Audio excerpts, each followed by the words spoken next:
Whoa, buddy. Put that thing back in its holster. We haven't gone anywhere. I don't understand. Check out the MichaelDukesShow.com for information on how to get access to the podcast. Welcome to the party, pal.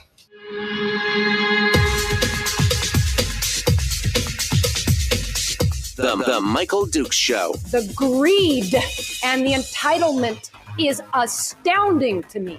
What more could you want from a low-budget radio program? This is a dumpster fire. That was just BS. It is time to get a new perspective. We know just what you need, and we've got just the cure. Open wide and prepare for a steaming hot cup of freedom. I just don't fathom it. The Michael Dukes Show, streaming live across the world. Live around the world on the internet at michaeldukeshow.com and across the state of Alaska on this, your favorite radio station and or FM translator. Good morning and welcome to the big radio show for this Tuesday edition of the program. Thanks for coming in and joining us.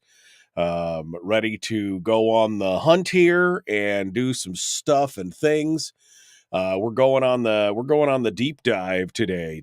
We're jumping into the deep end of the pool to talk about the weekly top 3 with Brad Keithley from Alaskans for Sustainable Budgets. He's going to be with us here in a few moments. And this week's topics are going to include what's missing in the discussion on the PFD, even from those who are the defenders of the PFD. What is the missing link here? Also, what is coming up in the next session, maybe a little snapshot of what we're going to see. Hint, it'll be kind of the SSDD thing. And then finally, we're going to see what is what's the next big thing. There could be something big on the horizon. And is it good for us or bad for us when it comes to oil development? We'll talk about that with Brad Keithley from Alaskans for Sustainable Budgets, who will be joining us in about 10, 12 minutes or so. It'll be fine. I sneezed and I can see it on my monitor. That is really disgusting. It's been a day, man. Coughing and sneezing, it's my thing right now. So just deal with it.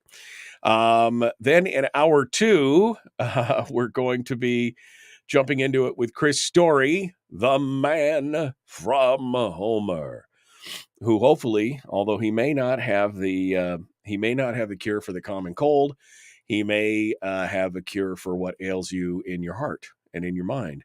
We're gonna get the weekly uplift. We're gonna get the weekly life coaching lesson where we try and it's the betterment segment where we try and better ourselves and do a thing for that. So that should be fun and enjoyable.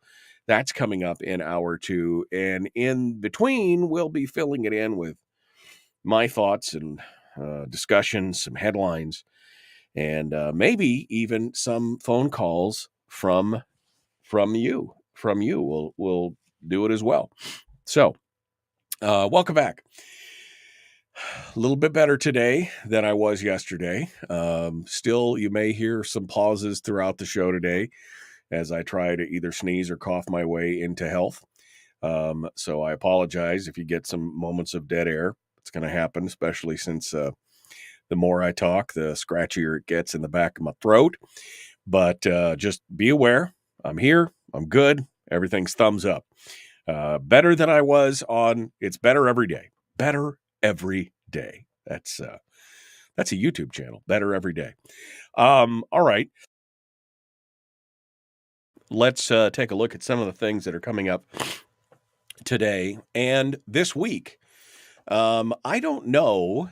I'll have to check in with the man himself to see whether or not Mike Shower is going to be joining us tomorrow. But on Thursday, we're probably going to do some internet. We're probably going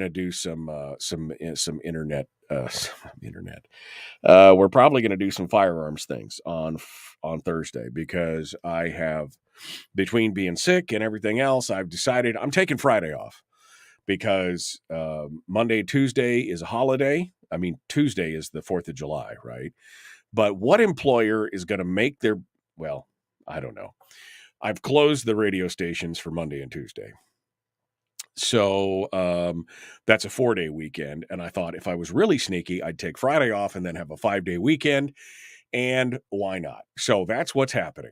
So Friday, Monday, and Tuesday, you will be stuck with alternative programming. And by stuck, I mean you're going to be listening to a nationally syndicated talk show of some kind, which I'm sure will be great. It won't be as Alaska-based as me, but wherever you are, whether it's Mike Gallagher or whether it's Doug Steffens or whoever it is that you're listening to on whatever station somewhere in the state, I'm sure it will be great. All right. Not as good as me. I mean, about Alaskan stuff, but there you go. That's what's coming up. So fair warning to you. That's what's happening on Friday.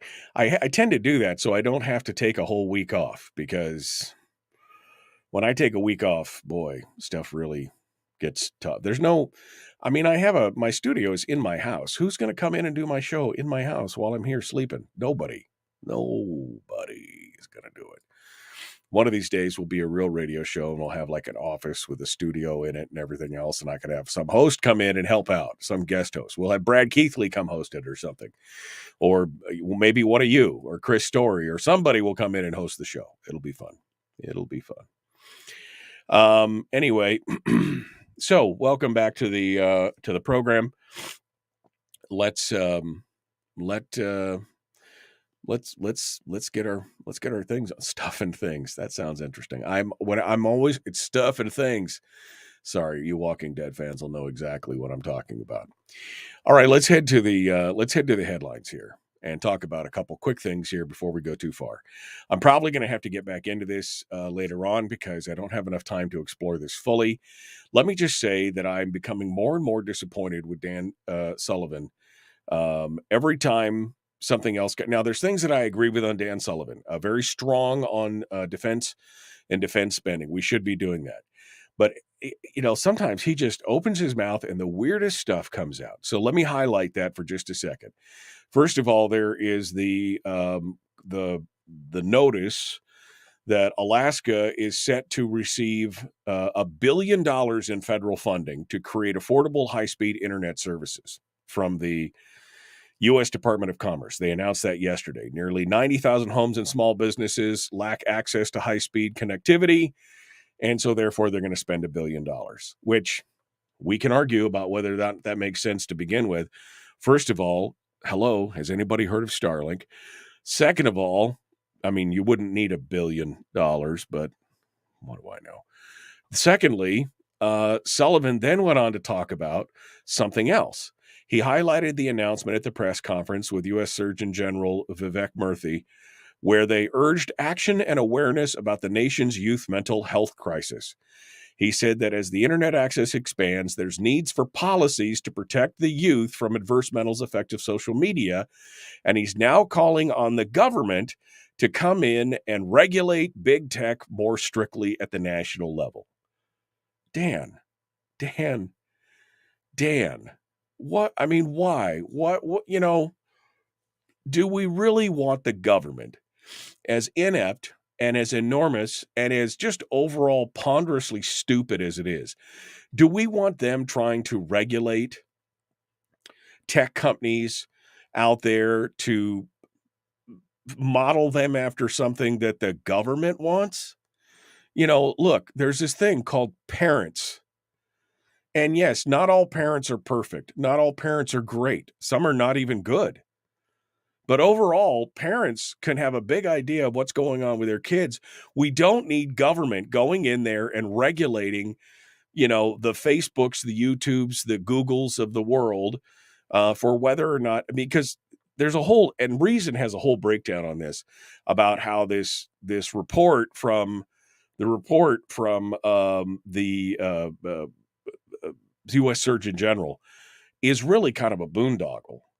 And it doesn't really show what the connectivity and the causality between social media and adverse mental health effects. I'm not saying that social media is a great place to be. I'm not saying that it doesn't create false expectations. I'm not saying that it definitely doesn't have a downside.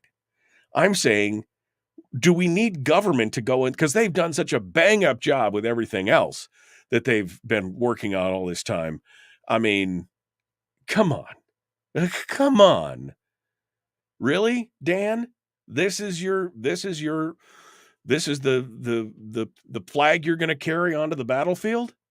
Let's regulate more, because we've done such a great job with everything else. Because parents couldn't possibly regulate their own kids and do. When did Uncle Sam become the sugar daddy for? Well, I guess that's been going on for a while, right? I mean, they've been giving us everything from money to, but I mean, when did we as conservatives? I mean, I thought Dan Sullivan was a conservative.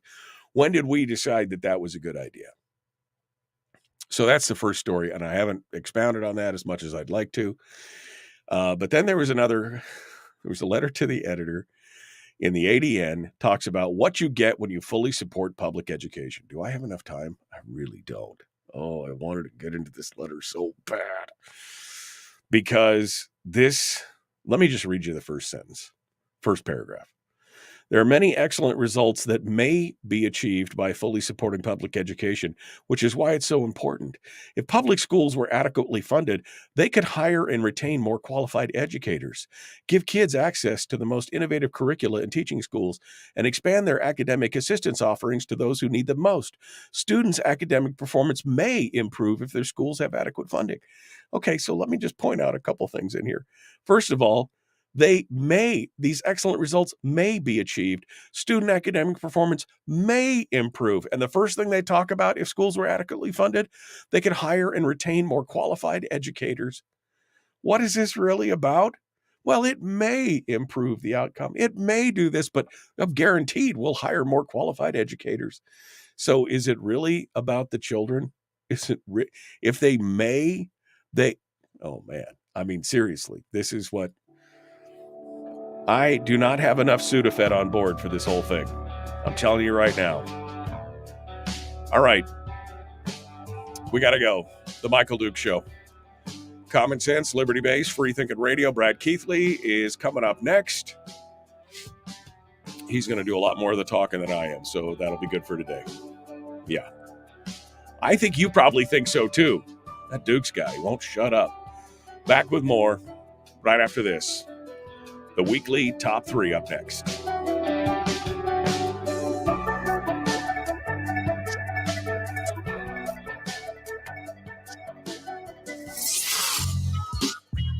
What is that? Common sense. Regularly heard on American radio. Michael Duke Show. Radio. Oh, man. Okay. Let's jump into this. Brad Keithley, Alaskans for Sustainable Budgets. In other words, stop using your voice as fast as you can. Huh? Man, I tell you what, it was fine when I got started, but you could tell 12 minutes into it, all of a sudden it went from being pretty good to, hi, I'm super gravelly now. Yeah. No, it's good. Damn, son, I'm really agitated by this whole. It may improve results. It may do this. It may do that. But it's guaranteed to hire some good people. That's what's happening there. Don't forget about that, Brad. Sorry, I know that has nothing to do with your weekly top 3, but that's I can see where this parade is going already. Was the letter from somebody in the education establishment, or was it from? I didn't recognize the name. The name is Thomas Burek. It doesn't say who it is. He's just from Anchorage, Thomas Burek. I think it's just a standard old letter to the editor, but I don't recognize the name. But I mean, it just seems like, really? I mean, it may do this, it may do that, but it's guaranteed to hire more qualified professionals. Maybe that's what it's really all about, Brad. I'm not sure, but maybe it's just about hiring more people in the long run. No, you start thinking that, or after a while. I mean, you start looking at the results, and you start looking at the defense of the results, and you're right. The one sure thing it does is hire more people. And hire them at fairly healthy salaries too. So. Healthy salaries with gold-plated benefits and insurance plans and retirements and everything else. I mean, we're guaranteed to do that. I can't wait to get to number number 2, the second part of number 2 today to see exactly what's coming down the pike. So we're gonna jump into that. How are you doing, by the way? You sound healthy. I am healthy. I'd like to share this through the internet to you so you can feel my pain this morning. Hopefully it's not transmissible. I'm sorry. Does Terry have it? Do the kids have it? Or are you carrying this all on your own? It just came on so suddenly. Like I was fine Friday night, right before I went to bed, I went, man, my throat's just a little tickly. That's weird. And I woke up the next morning, like full blown, bam, like sore throat, eyes itching, the whole deal. And I was like, okay. And I felt better that afternoon. And then Sunday I was a little bit better. And every day it's a little bit better, but it was just like that one day. Damn. And it was, of course, on a Saturday. So, and I had so much stuff planned to do that weekend. This last weekend, I have a voice project. And of course, as soon as I have a voice project that has to be done, there's the voice right there. Forget about it. You got a 5-day weekend coming up, though. That should cure you. Well, I got probably 3 days worth of work on my 5-day weekend. If my voice is good by the end of the weekend, I've got a project that was supposed to be done by the Friday, and I'm not going to be done because I haven't had a chance to work on it for the last 4 days. So I got to finish it up. But anyway, it sounds, Michael, it sounds like the A flu, the avian flu, the Budweiser flu. What is the A flu? Is that I have the avian flu, the alien flu, or the Budweiser flu, one of the two. Although, I don't drink Budweiser, so it's definitely not that. So, how about you? You're all ready are you experiencing any summer? You're visiting your mom right now, right? So are you visiting? I'm going to Ireland next week. So, shut up. The July 4th break on the Tuesday break works well for me. Good for you, man. Enjoy that. My wife is already jealous. I don't even know if she's listening, but I know she's jealous just thinking about it. So, okay, well, here we go. We are 40 seconds or so out, so we're gonna pull back just a little bit. Get ready to go. I'm checking all the chat rooms to see if there's anything. Everybody says influenza A. I'm sorry, A flu. It's the influenza A, which Barbara said put her in the hospital last year. I don't know. It could be a cold. I don't feel that bad. It's irritating. All right. Like me. So it worked out just fine. Works out just fine. Here we go. Jumping back into it. The Michael Duke Show. Common sense, liberty-based, free-thinking radio. Like and share, like and follow. Weekly top 3 right now.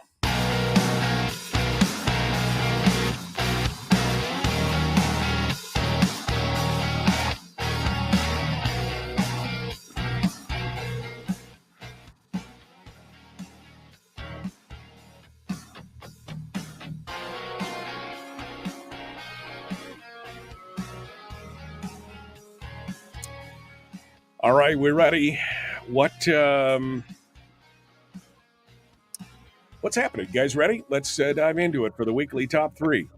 The Sudafed's kicking in. All right, let's jump into it. Brad Keithley. What planet is this? I forgot what I was doing. I mean, for like 15 seconds ago, I forgot what I was doing. That's how it works around here. Yes, this is the me hour. If you don't like it, hit the road, buddy. All right, here we go. Brad Keithley, Alaskans for Sustainable Budgets, the weekly top 3. Brad comes in. He hits us with 3 big topics that he thinks are important, and we discuss them today. We're going to talk a little bit about what's coming up on the session, the next big thing, and we're going to start off with number 1, which is the one thing that everybody apparently seems to be missing from discussions of the PFD, including the PFD defenders. Now, we had Ben Carpenter on the program yesterday for a full hour. He saved my bacon because I could hardly talk, but he really went into a lot of his thoughts, and he distilled a lot of the thoughts that he had in his letter to the editor, which you reference today in your number 1 of the weekly top 3. So hit us with it, Brad. What is the one thing that when we're talking about the PFD that everybody seems to be missing, as you're saying here? Well, Michael, there's one fact that we've known about since 2016, 2017, that I've talked about a lot, but has not penetrated the public conversation. And that is that PFD cuts take more from 80% of Alaska families than would taxes. Taxes would be better, would take less from 80% of Alaska families than do PFD cuts. And that to me at least, but that is a compelling argument. We want to make Alaska families' lives better. We want to make the Alaska economy better. We've gotten to a situation where no one, I don't think, any longer believes that we're going to cut our way out, do spending cuts to cut our way out of this situation. We are stuck in a mode where we're going to have this continual spending going forward. And to pay for that spending, PFD cuts take more. If we pay for that spending through PFD cuts, that takes more from 80% of Alaska families than using an alternative means of an alternative tax. Ben's piece in the ADN, about 600 words, 650 words, doesn't mention the word tax once. It is sort of the typical we're going to find government efficiencies. We're going to find ways to cut spending. We're going to find ways to do this better. We're going to have management plans that do this better, and we're going to manage our way out of this situation that way. We're not.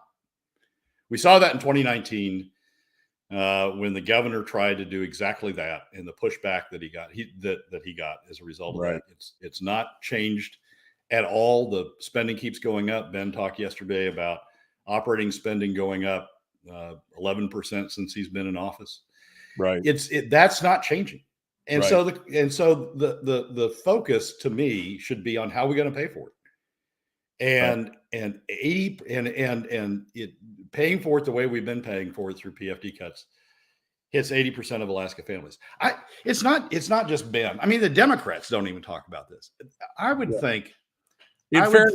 In fairness, Ben did talk about it yesterday while he was on the program. He did talk about taxation because he said it has to have that connection between the public and private, and he gave all the reasons. He did talk about it yesterday. I don't know if maybe in 600 or 700 word limit he didn't have enough time to get into it, but whatever. He did mention it yesterday. So, but it's few and far between the discussions on it for sure. And he didn't mention the 80% number. I mean, what he talked about was we have to have a connection between the economy and state government, and taxes are a way of constructing the way of constructing a connection between. But he didn't talk about the fact that 80% of Alaska families would be better off with using taxes instead of PFD cuts. This is an issue. I mean, if I were a Republican looking to challenge Donna Mears in East Anchorage, or if I were a Republican looking to challenge Andy Josephson, or I was a Republican looking to challenge Andrew Gray, this is an issue that I would hit all day long. Look, these guys voted with the Senate to use PFD cuts to fund government. They didn't even try to push an alternative that has a lower adverse impact on 80% of Alaska families. They didn't even try an alternative that would have been better for the constituents in Donna Mears' district, or in Andrew Gray's district, or in Andy Josephson's district. They didn't even try. They logged on to the Senate's version of using PFD cuts and ran with that. And they're not looking out. I mean, I would say, if I were using this issue, they're not looking out for Alaska families. They're looking out for government employees, because they want to fund government employees, and they're looking out for the top 20%. The other fact that I think should be pressed, is understandable and could be pressed, is PFD cuts aren't necessary to fund increased spending. What PFD cuts are doing is making sure that the top 20% don't have to pay for spending. They're taking money out of the pockets of the other 80% of Alaska families, paying for spending that way, so the top 20% don't have to reach into their pockets and pay a proportionate share of the cost of government. It's a cross subsidy between an upward cross subsidy between the other 80% and the top 20%. So it's a wealth transfer is what you're saying. It is. It's absolutely a wealth transfer from the lower 80% to the upper 20%. It's allowing the top 20% to avoid contributing significant amounts of material amounts to the cost of government in the same way that the 80% are being required to through PFD cuts. And that's some people say that's a populist approach. No, it's not. Because what we know is also that PFD cuts have the largest adverse impact on the overall economy. And how do we know? And why is that? Because we're taking more money out of the pockets of 80% of Alaska families, those who spend into the Alaska economy. We're taking more money out of their pockets than we would be through other means. So I read Ben's piece in the ADN, and I was excited for the headline. I was excited at the beginning, and it starts off great. But then when you get to the solutions, it just sort of, it's another one of these, well, we're going to cut our way out, or we're going to manage our way out, or we're going to have these management approaches to get our way out of it. Ben deserves a lot of credit for stepping up and introducing a sales tax as a means, as an alternate means of paying for government, as a means that spreads the burden more broadly among all Alaska families, that reaches the top 20% and reaches non-residents, which we don't do now.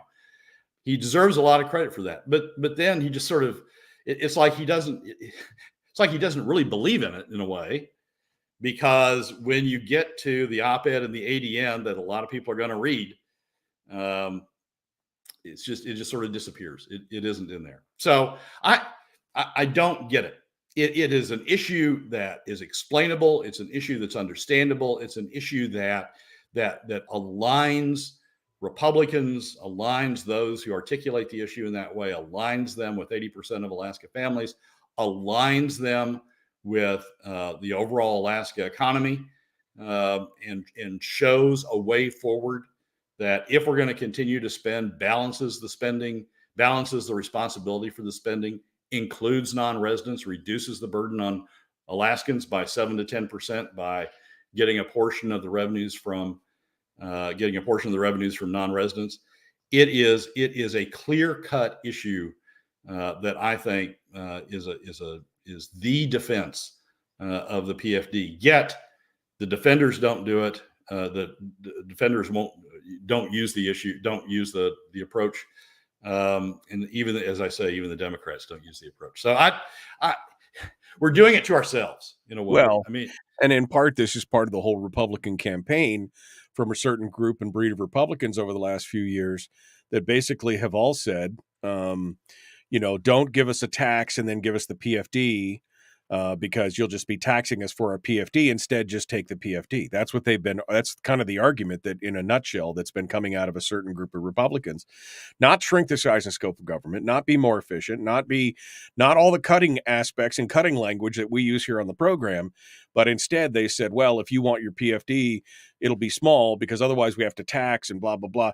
But again, there's no acknowledgement of the economic impact of just taking the PFD. It is a tax, by the way. That's what nobody seems to acknowledge. Well, if you just tax us and then the PFD, well, it is a tax. They're taking the money out and away from Alaska. It doesn't go into the economy, and it doesn't do it. So we are being taxed, whether we like it or not. That's the thing. Yeah, exactly right. And those who are saying that, don't tax me to pay a PFD, that's the top 20%. What they're really saying is, don't tax me to pay for government. Take money from the other 80% by cutting their PFD. The PFD isn't being paid for by taxes. We all know where the PFD comes from. It comes from permanent fund earnings. That's set by statute. It wouldn't be paid for by taxes. What taxes would do is have the top 20% and non-residents pay a proportionate share of the costs of government and reduce the burden that we've shifted to the other 80% by taking money out of their pockets. And that's also dependent on the type of tax too, right? I mean, it all depends on whether it's a sales tax or a flat tax. The extent to which it comes out of the pockets of the top 20% in non-residents is dependent on the tax. But every tax is better, takes less from the other 80% than PFD cuts by wide margins. I mean, that's one of the things that got me about the Democrats. When Ben proposed a sales tax, they said, "Oh, it's regressive, horrible." Well, you want regressive? Look at PFD cuts. That was my first thought when we saw some of those. In fact, I think I said that. Notice how they're not talking about the regressivity or the impact of the PFD cuts on the economy in Alaska. So I talk about it till I'm blue in the face. Others sometimes talk about it, but the press isn't going to pay attention. And as a result of that, Alaskans aren't going to pay attention until our elected officials, the politicians, say that 80% are going to be better off with taxes as opposed to PFD cuts. Or put another way, PFD cuts are worse for 80% of Alaska families than taxes. Until the politicians say that, it's not going to be picked up in the press, and until the press picks it up, it's not going to be widely known or cared about or considered by other Alaskans. That issue is the issue that wins it, and we're just giving up on it. Okay, that's number one. Brad, give me a quick tease for number two. Number two is there was a get together of constituents and local elected officials in Juneau, where they discussed issues coming up for the next year. And I think it's probably the next year's agenda for the legislature that will be considered. So we're going to talk a little bit about what that is. It's what I call SSDD. That's what it's all about. All right, we're going to be back. Brad Keithley, our guest. Alaskans for Sustainable Budgets, The Michael Duke Show, Common Sense, Liberty-Based, Free Thinking Radio.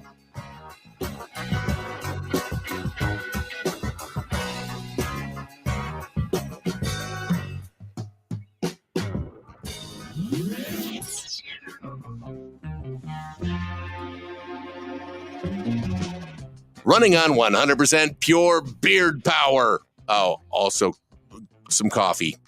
We dip our beard in coffee. Ha, nice beard. The Michael Duke Show.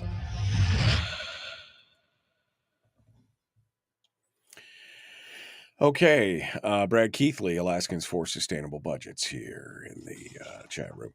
Donna says, please stop making Randy sound correct with the Robin Hood argument, which is the rob from the rich to steal for rob from, you know what I mean, kind of the splitting. I don't know what the other solution is, though. I mean, even Ben is talking about taxation, and although he's not bringing in the 80% argument, it's a pretty valid argument that they're trying to insulate themselves from any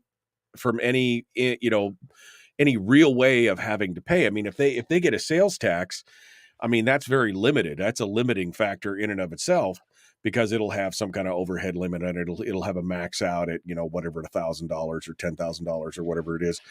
And so I don't know how you don't make that argument in that regard when you look at it from an analytical, honest standpoint. I don't know how you look at it and go, they are protecting themselves. It is a way that they're protecting themselves in that kind of Robin Hood-esque way. Oh, it's not a right. We may have just seen the explanation of why Ben doesn't talk about it. The reverse Robin Hood, I guess, is what I would say. If that's what Donna's saying, but it's not a Robin Hood argument. We're not taking from the rich. This argument isn't taking from the rich to give to the poor. This argument is having the rich pay their proportionate share of the costs of government, whatever the costs of government are, high, low, in between. It's having the top 20% pay their proportionate share and non-residents pay their proportionate share of the cost of government. What we've got now is we're taking from the poor to give to the rich. Essentially, we're making the other 80% of Alaska families pay more, so that the top 20% and can pay a lot less, and non-residents pay zero. What we're basically doing is using the money from the other 80% to indemnify, to protect, to cover, to shield the top 20% and non-residents from paying for the proportionate share of costs of government. That's exactly what's going on. And if it's a Robin Hood, it's as you said, it's the reverse Robin Hood. It's taking from the poor to cover the rich, to pay for the costs that otherwise should be paid for the top 20%. If some people think this is taking from the rich to give to the poor, show me where that happens, because it doesn't. It takes from the poor. The PFD cut now takes from the poor, takes from middle, and takes from 80% of Alaska families, more from 80% of Alaska families than it does from the top 20%, and it doesn't take anything from the non-residents. All the taxes would do is in some way increase the proportionate share of the cost of government being paid by the top 20% non-residents, and reduce the excess being taken currently from the pockets of the other 80%. And I guess I would say at least one silver lining of that whole situation is at least the tax would be in the open. I'm not a fan of taxes, and I don't want to pay taxes, but we are paying taxes right now. They're just stealth taxes in the form of the PFD cut. At least in that case, the tax would be out in the public on the table, visible for everybody to see. And not that I would think that, you and I have had this disagreement before. You could institute a tax and then government would just gobble up all the money anyway. So, but again, at least it would be up and above board at that point, right? And one other thing, Michael, it would involve the top 20%. They would then be having to see in their own pockets engaged, the cost of government, and they're the ones that control the lobbyists. They control the people that go down to Juneau. They are the donor class. If they were engaged, there would be a lot more pushback. If Natasha von Imhoff had to pay 4% of her net income to or Kathy Giesel or Bert Stedman or Click Bishop or Gary Stevens had to pay 4% of their income to cover the cost of government, there would be less government. Right now, Natasha von Imhoff is paying 0.2%. Well, less than 0.2%, because she's in the top 1%. Gary Stevens, Click Bishop, Bert Stedman, all paying significantly less than half the 4% in terms of the impact of PFD cuts on them. If they had to pay the same thing that everybody else is paying, good Lord, we wouldn't have any government. If they had to pay at least a proportionate amount of the cost of government, in same proportion that everybody else is having to bear through PFD cuts, there would be less government. But that's not what we're doing. Right. All right. We're continuing ahead. Brad Keithley, Alaskans for Sustainable Budgets. We're on to number 2 of the weekly top 3, which is what the upcoming session may look like. You can agree or disagree with Brad, like and share, or you can follow. You can invite other people to join the conversation. Let's get to it. Here we go. Jumping back in. Subscribe and ring the bell on YouTube if you would like as well. I would love that. Here we go. The Michael Duke Show. Not your daddy. Wait, sorry. Not your daddy? Ooh, not your daddy's talk radio. Whew. I was scared for a second. Thought we were going down. Here's Michael Dukes and the show.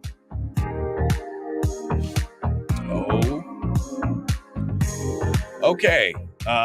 Weekly top 3 continues. Brad Keithley, Alaskans for Sustainable Budgets. We're on to number 2, which is maybe a snapshot or a sneak peek of what we're going to be looking at in the next session.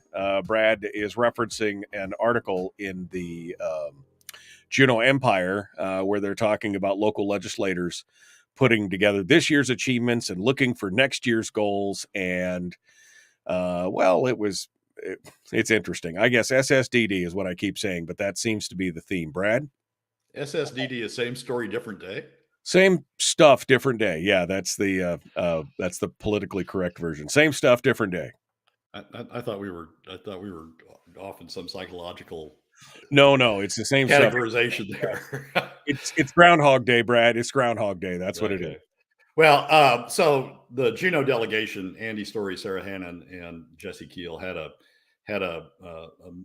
meeting, constituent meeting, to wrap up the legislative session and to talk about the way forward. And it's important for a couple of things. One, because I think it's an indicator of where the Senate's going to be. Jesse's a member of the majority. It reflects, I mean, his opinions have reflected what the opinions of the Senate majority have been. Sarah and Andy are members of the House minority, but this last session we found out the House minority can combine with enough people in the House majority, a fractured House majority, to get through what the Senate wants. So the House minority sort of played the balance of power by joining with the Senate and then peeling off enough Republicans from the House majority to pass the bill. So what they're saying, what these representatives and Jesse are saying, I think is a good indicator of where A, the Senate's going to go, B, where the Senate minority is going to go, and C, as a result of that, where the budget's going to go. And here's what she said. Story said she believes the more hopeful outlook is for a long-term increase to education funding next year, meaning next session, and hopefully this governor's veto will help spur even more advocates. She also expressed similar optimism about boosting public employees' pensions, one of the top goals this session of the bipartisan Senate majority and Democrat-led minority, and through a bill that advanced the Senate Finance Committee that Keel's a member of. When we start the second half of the legislative session, that is going to be up front and center. Healthcare was another issue raised by multiple residents that Story and Keel responded favorably to. So what's going to be on the agenda is same story, different day, is going to be just additional spending. We're not going in reverse. We're not going to have reduced spending. House majority is fractured enough that we're not going to have a budget that reflects the priorities that Ben outlined in his ADN column. We're going to have a bill that outlines. We're going to have a budget that outlines the spending priorities of the Senate majority and the House minority, using a fractured House majority to get the necessary votes to get it passed. So, how are we going to pay for it? And that I think leads us right back to the question that we discussed in the first segment. But it's a question that's not addressed at all in the discussion that the Juneau reps had with their constituents, or in fact, the similar discussions that are going on in Anchorage and elsewhere. It's just assumed, well, we'll just keep using PFD cuts to continue to fund the increased spending, continue to do it on the backs of middle and lower income Alaska families. So it is the same story second day. It is if they can come up with more spending, what that doesn't mention, it mentions increased K through 12. It doesn't mention the universities. The governor's vetoed a significant amount of capital spending to the universities. I'm sure there will be an effort to restore that and a push forward on that.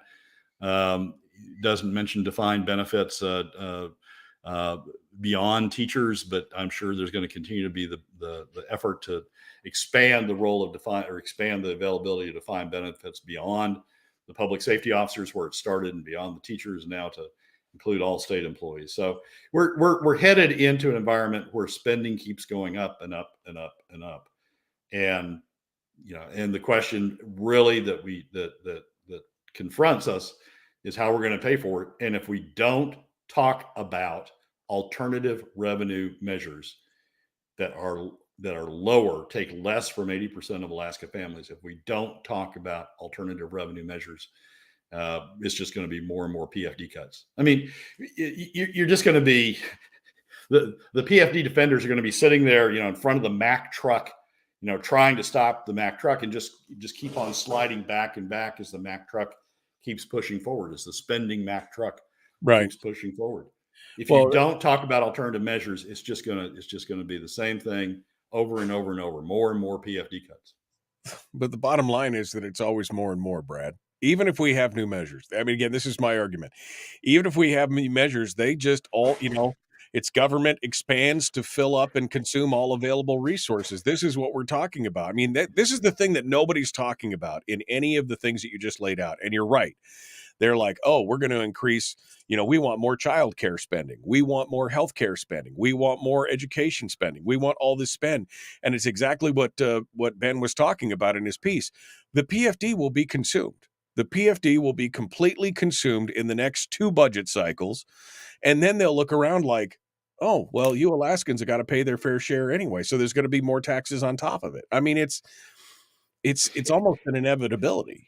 It's more and more and more, Michael, but at least if we use alternative revenue measures, at least if we use taxes, it's at least fairer to middle and lower income Alaska families, better for the overall Alaska economy than continuing to do it through PFD cuts. Yeah, it doesn't.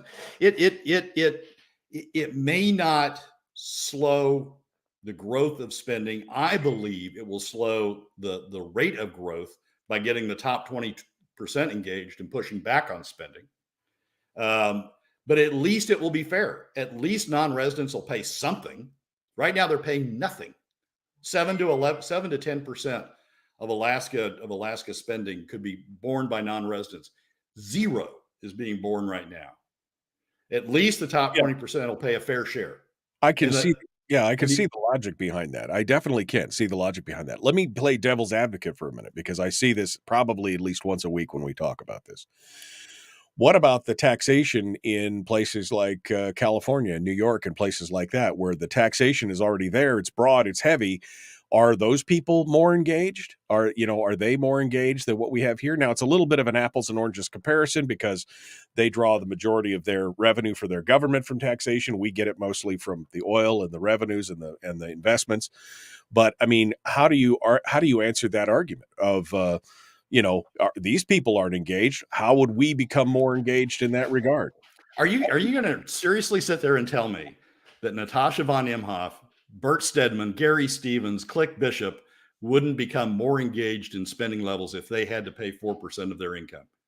If Natasha von Imhoff had to pay $100,000 in taxes, are you seriously sitting there and telling me she wouldn't be more engaged in pushing back on spending? It's relative. I mean, yes, California may not be the most thrifty state to live in, but we're talking about Alaska, and we're talking about the impact on Alaska's top 20%. We're not talking about trying to impact California's top 20%. If somebody's seriously sitting there and saying Natasha von Imhoff wouldn't look more critically at spending, that Gary Stevens, Bert Stedman, Click Bishop wouldn't look more critically at spending if they had to pay a proportionate share of their income for the cost of government, then we're not dealing in reality. Right. Those people are going to become more engaged.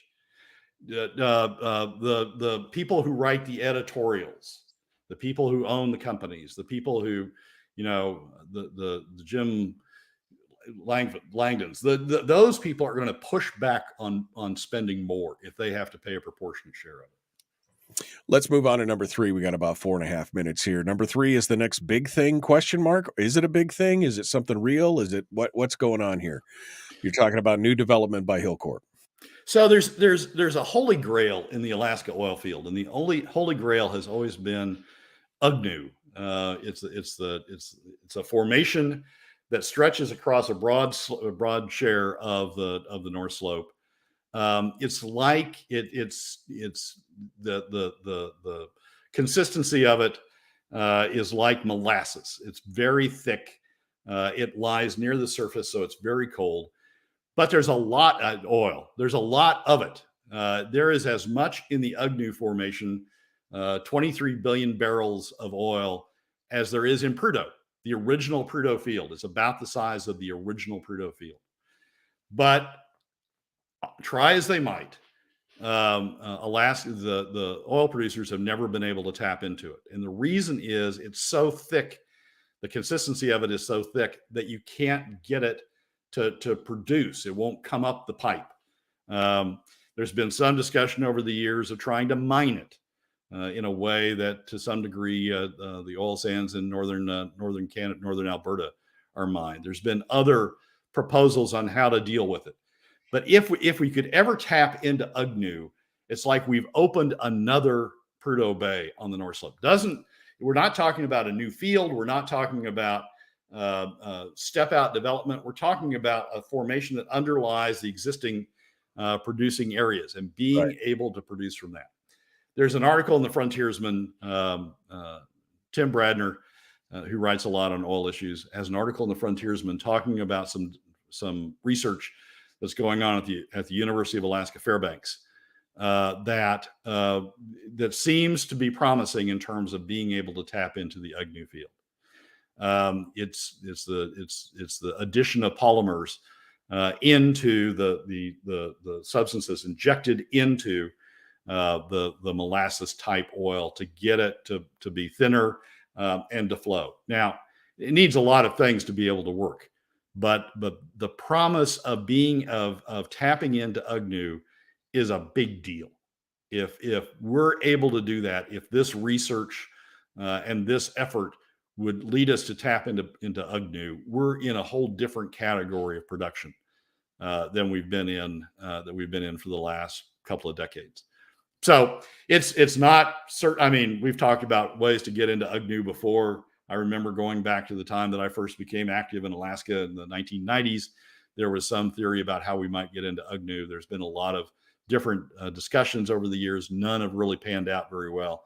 But it's the holy grail. If we can find a way to get into UGNU, get UGNU to produce, then we're going to have a lot more production going on. So it's an encouraging sign.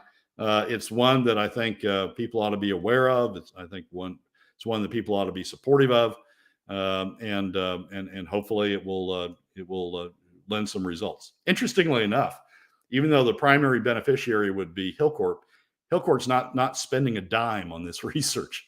The research is being funded by the federal government and the state government through UAF.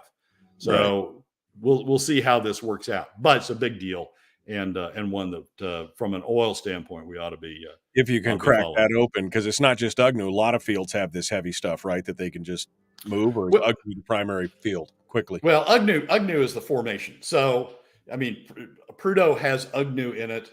Think about UGNU being vertical and the fields being horizontal. So Prudhoe is a certain geographic area. UGNU's is in that field. I see. It's heavier in Milne Point, Schrader Bluff, but it's across a significant segment of the North Slope. Brad Keithley, Alaskans for Sustainable Budgets. Brad, thanks so much for coming on board. We appreciate it. Michael, as always, thanks for having me. Folks, we're out of time. Hour 2 dead ahead. The Michael Duke Show, Common Sense Radio.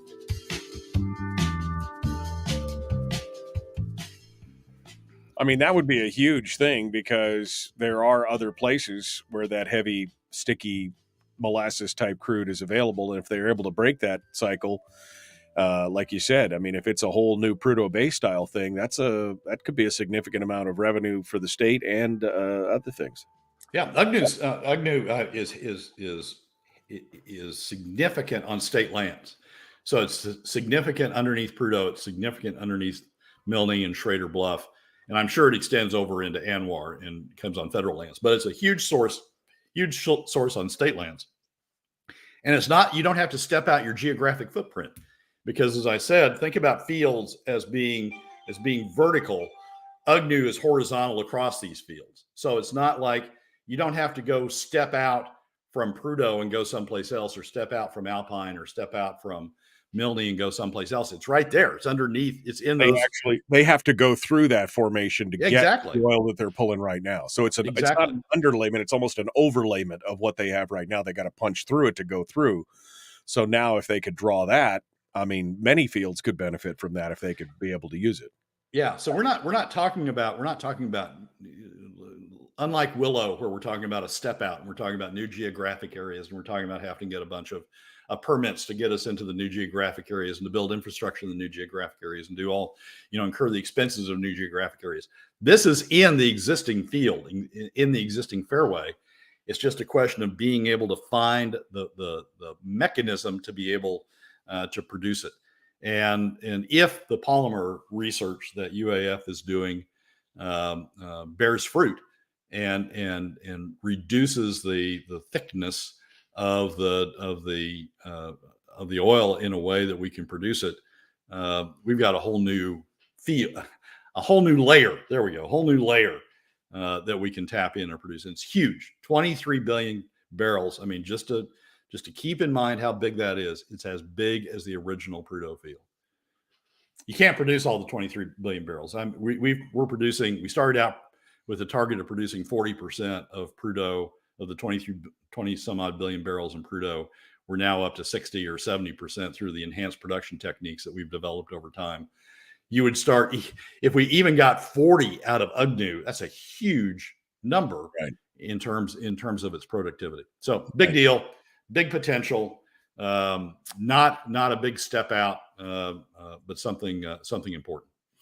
Well, smarter brains than us are working on it, so hopefully they come up with some kind of idea that will allow us to develop that. It's amazing how the technologies can change. And like you said, when the target was 40 to begin with, and now we're producing 60 to 70% of the field that was there, all due to the fact that technologies have changed. Nothing to say things can't change yet again. So it's good. Exactly right. Exactly right. Huge opportunity for the state. Sorry.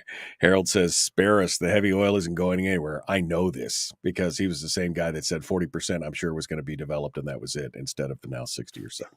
Because technology, he knows. All right, Brad, final thoughts before I let you go here today. Again, there's a lot of pushback here. I don't want taxes any more than anybody else. But we're being taxed right now. So I guess the question is, do you want to pick your poison, or do you just want to be poisoned? I mean, I guess it's all poison in the long run, one less fatal than the other. But your final thoughts here. Well, you're exactly right, Michael. We're being taxed now. We're being drained now. The other 80% are being drained now. They're being drained in order to cross-subsidize the top 20%. Top 20%, love it. Non-residents, oh geez, come to Alaska, don't have to give up any of your income. God, what a great deal. They love it, but the other 80% are bearing the burden of it. And the question is whether we want that to continue all the way down to where the other 80% give up their PFD to fund government. The top 20% don't have to tap into their money, and non-residents get to keep all of theirs. There's a fairness to tax. There's a fairness issue in taxation, and the fairness issue goes all the way back, to the beginning of capitalism. Goes all the way back to Adam Smith's Wealth of Nations. Adam Smith addressed what a fair tax situation is, and he said all citizens benefiting from government contribute proportionately to the cost of government. They all contribute according to the amount of income they've got, including non-residents.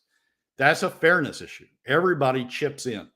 What we've got in Alaska is, as Matt Berman calls it, professor at ICER calls it, the most regressive form of taxation ever.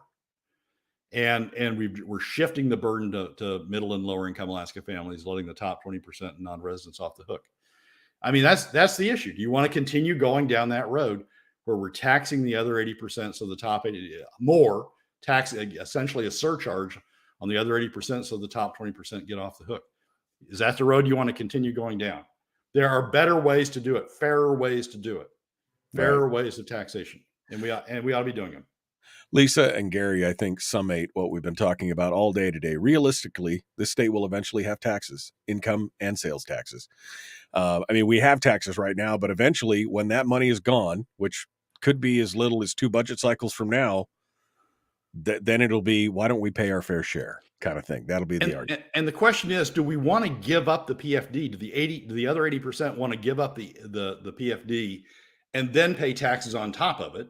Right. Or do you want to fairly spread the taxes out now, keep the PFD going, fairly spread out the tax burden now, and engage the top 20% in pushing back on spending? Because you're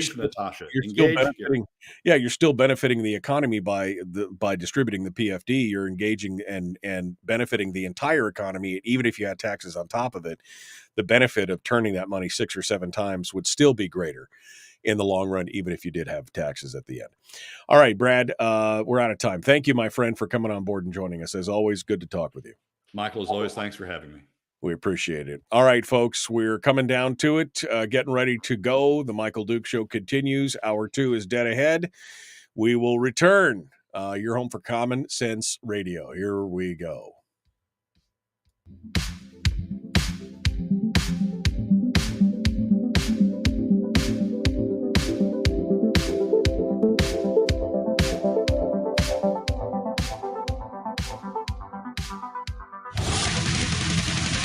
Whoa, buddy. Put that thing back in its holster. We haven't gone anywhere.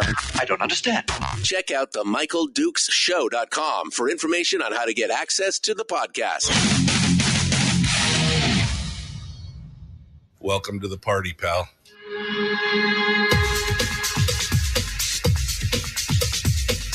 The Michael Dukes Show. The greed and the entitlement is astounding to me. What more could you want from a low-budget radio program? This is a dumpster fire. That was just BS. It is time to get a new perspective. We know just what you need, and we've got just the cure. Open wide and prepare for a steaming hot cup of freedom. I just don't fathom it. The Michael Dukes Show, streaming live across the world. Live around the world on the internet at michaeldukeshow.com and across the state of Alaska on this, your favorite radio station and or FM translator. Good morning to you. It is the Michael Duke Show. It's the Tuesday edition. We just finished up with Brad Keithley from Alaskans for Sustainable Budgets. Now, I know there's a lot of pushback. There's a lot of discussion in the chat room. A lot of people are like, taxes, I don't want to pay it. I'm doing all this other kind of stuff. And I agree. I mean, I would love to see, as Ben Carpenter talked about yesterday, smaller, more efficient, more affordable government. Unfortunately, as I said earlier, we are in the minority and they don't want to hear what we have to say about that. So what's going to happen? Well, here's what's going to happen. They're going to continue to deflate the permanent fund and the earnings reserve. And within just a couple of budget cycles, so within the next year, maybe 2, maybe 3 on the outside, I would say, based on how much is left. Because think about it right now, the PFD, if it was statutory right now, would be nearing $4,000. $4,000 in dividends. We're getting about a quarter of that, right? That's what we're taking right now. We're taking about a quarter of what the statutory dividend would be. And if we continue on this path, while people stalwartly continue to argue that we just shouldn't be taxed to have the PFD, instead take the PFD, which, as again, I would argue, is in and of itself a form of taxation, is the idea that somehow that's just going to continue on ad nauseum for forever. But we know that within the next 3 budgetary cycles, that money will be consumed because government by itself is growing at $100 to $150 million a year every year. Just if you did nothing, if you changed nothing, if you didn't add in child care like they did this year, if you didn't add any additional excess educational spending, if you didn't add, for example, a new defined benefits program, all these things that they've been talking about, if you didn't add in a 67% increase in salaries for the legislators, if you didn't add in any of those other things, that's all extra monies on top of it, the budget goes up by $150 million a year every year, just based on formulaic increases that are already baked into the system. Cost of living increases, inflation, the yada, yada, yada. So that means that within 3 years' time, we're talking about $450 million increase just baked in, almost $500 million just baked in. Let's throw in another $50 million in spending. I mean, just for giggles, right? Let's just throw in another $50 million for a $500 million in spending in the next 3 years. because I think it'd be pretty easy for them to increase spending by $50 million over 3 years, right? Right? So it is that pretty much sums it up right there, folks. That increase alone could consume what remains of our PFD, let alone any of the other things that they're talking about. And you just heard Brad, and this piece is available over at the Juneau Empire, where these legislators are in there talking about what their priorities are going to be next week or next session next week. Again, talking about the one-time student increase of funding. They want to go up to $800 in student BSA increases. $800. He cut it down by half. That was 170. It was 170. He cut $87 billion out. $87 million out, rather.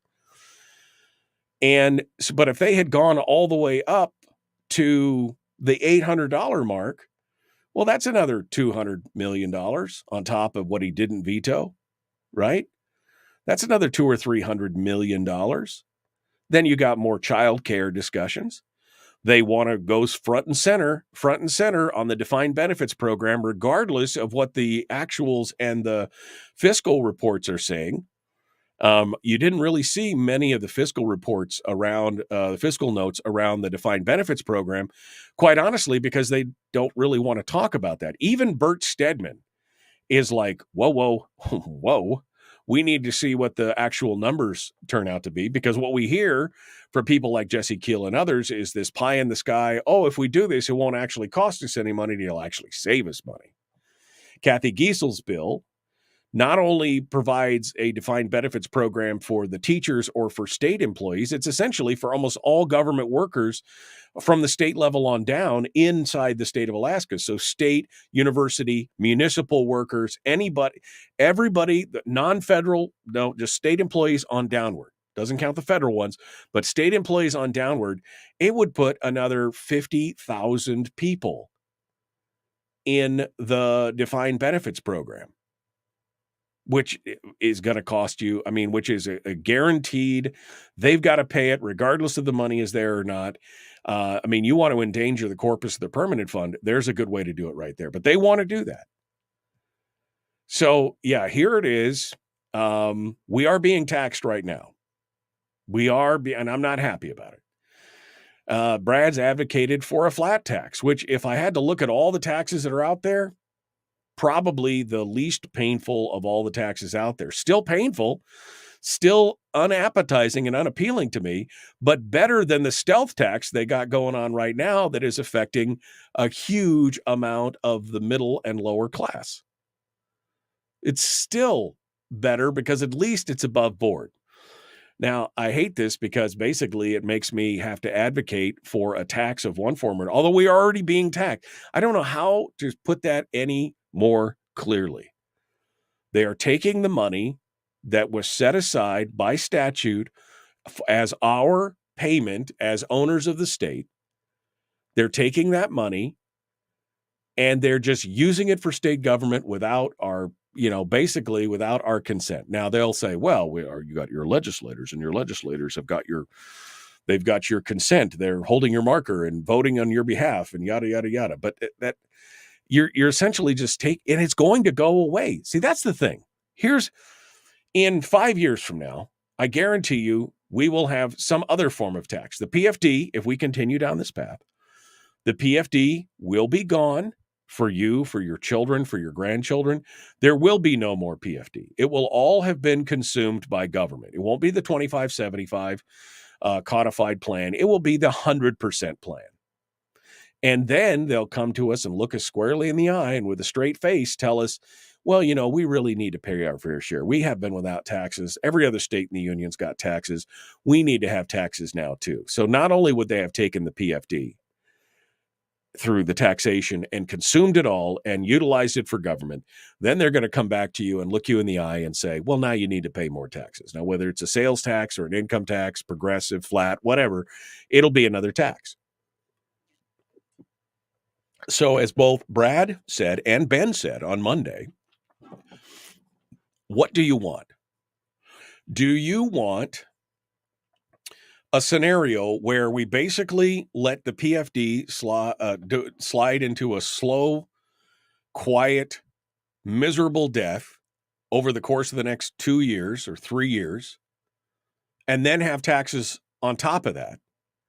Or would you rather institute the tax of your choice, the best tax you can get? I mean, I think arguably Brad is right as far as the flat tax being the best tax you can get, as far as that it's equitable across all scales and everything else. And then have your PFD, which then, again, that money turns in the economy. I mean, if you have $1.5 billion that goes into the Alaska economy and turns over 3, 4, 5, 6 times in the economy, 7 times, I mean, whatever Donna's in the chat room, she can tell me, I think it's 7 times, right? Is the number of times that money would turn over in the private hands versus the government hands. If you would rather have that and then have taxes, I mean, those are your choices. Either let it die a slow death. We inexorably are going to have taxes probably in 2 or 3 years anyway. Or we head it off at the pass. We have taxes now. We have the benefit of that money in the private economy. We help it grow the private economy over the next 3 years. And now also more and more people are engaged and involved because they're seeing their incomes affected directly. Maybe they would get more involved in this. I mean, when I look at it, that is, I mean, again, not a fan of the whole taxation scheme, but we are being taxed right now. I would rather be able to pick my poison. I would rather be able to say, I would rather have this kind of tax than that kind of tax, because we are being taxed right now. That's the bottom line. It doesn't make many of you happy, and I understand that. Hey, but the fact is right now, you are being taxed right now. Every man, woman, and child in the state is paying a head tax with the theft of your PFD. Wouldn't you rather have that money, be able to do something with it, and then still have to pay a tax on it because maybe you could turn that money around and do something with it? I mean, doesn't that make sense, at least from that perspective?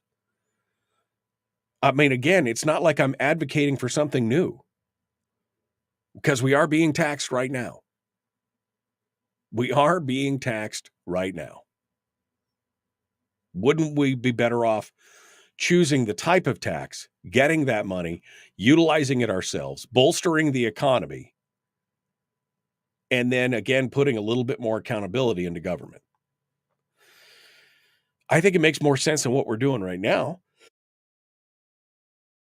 I mean, I think because what we're doing right now is just letting them have their way with us, taking that money. It's not going into the economy. It's going into government. And we're all fighting over the scraps of what's left over, arguing about why we shouldn't have a tax when we are already taxed. That's the bottom line. All right. We're coming up on the break. We got more coming up.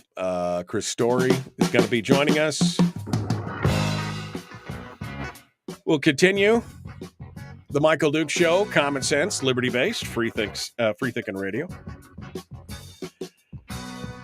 We'll have our weekly uplift, and then I suppose I'll open up some phone lines at the end of the show, and you can argue with me about how wrong I am, which, again, wouldn't surprise me. We'll be back. Don't go anywhere. Chris Story up next.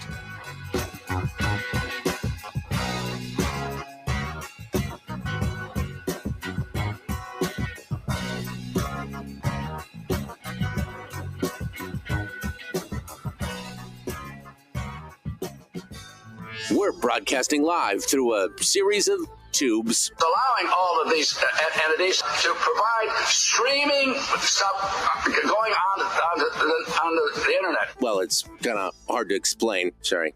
Streaming live every weekday morning on Facebook Live and MichaelDukesShow.com. All right, we're in the break right now, and let's connect everything up here, and we'll be ready for Chris Story. let's get all this squared away. And we can do this. Let me brar. Okay, all right. Let's see if we can get story on. ORY. Yep, over here. Okay. Ring, you bugger. Ring. Damn it. Didn't work. Let me try it again. It didn't work. I know it didn't work. I don't know what the deal is. I'll call you right back. We're going to try this again because this damn thing. All right, let's try this again. See if we can get this going on right here. Yeah. All right, I got it to work. Tricky. How now, blue cow? How now, brown cow? Oh, is it your Bluetooth that's not connecting through the board? Is that what's going on? Well, the Bluetooth connects and it says it's connected, but then it works for everything except for the phone call. Like I can play music, I can do things, I can do whatever, but all of a sudden, for some reason, it just doesn't like the phone call. Sometimes it won't take a phone call, sometimes it won't. It'll dial out, but it's not gonna. I don't know. Anyway, it's a thing. And it's your Roadcast.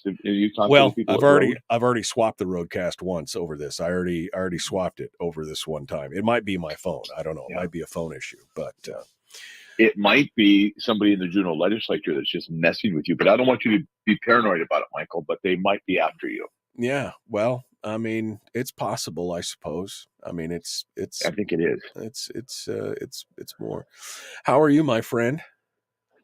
Doing well. Doing really well. No complaints. Good. You? Other than the normal. I'm doing okay. I have I've been sick as a dog for the last 4 days, and so oh man, yeah, I'm desperately trying to get my voice back to where it needs to be because I got stuff to do, as you know. So I'm trying to finish it and get everything done. But yeah, it's been an interesting 4 days. Let's put it that way. Better today than ever before, but we'll see. We'll see what tomorrow brings. Before. Well, then I guess better today than I was on Saturday. Saturday is when I was dropped me right in the dirt. No. So where do you stand on this? Are you one of those that's jumping immediately for a home COVID test kit, or do you just assume, whatever, I'll just get through it? No, I don't think it's COVID. I had COVID once, and it definitely knocked me in the dirt like bad for like a day and a half, and then I was fine. This is more, I would say, more flu-like than anything else. I don't, it was a little bit of a sore throat and really stuffy. And earache. Yeah. And then the next day it was just really stuffy. No more sore throat, no earache. And that's where I've been for the last 3 days, is just this super stuff head full of fluff, which is normal for me, but you know what I mean. Yeah. Right. Well, I'm surprised when I hear people say, "Oh, I've got COVID" or this and that. I'm like, how do you know? Oh, are you people still testing? No, I forget that people are still testing for it. I don't even bother to test. It's, I mean, what's the point at this point? You could leave it at, I don't even bother. I don't even bother. I'm Michael Dukes. I don't bother. I'm bothered by it. Although I could do some really deep voice stuff today. I'm ready for this. In a world, I could do some video game trailers or something today. Anyway, I feel a lot better. Vitamin C, good, zinc, vitamin D, the whole thing, B12. Just boosted my immune stuff. Took a double dose of a couple things and feeling better. Just it tails off. It takes a little bit for it to come out on the other end. So, and that was not a poop joke. All right, what's our topic today, buddy? The leader within. The leader within. Got to find that guy one of these days. Deep topic. The leader within. I got to find that guy. He's a real pal. All right. Well, here we go. Chris Story, the man from Homer, ready to go. We're about 30 seconds out right now. Please like and share, like and follow. I see that there was an Anchorage rally protest, the secret dealings with Hill Corp. What was that? Alaskans' rights and wealth. The city of Valdez calling for transparency, making oil company deals. K Street in Anchorage, live stream gavel to gavel. Okay, you guys can read the comments in the chat room. So that's all you good. All right, here we go.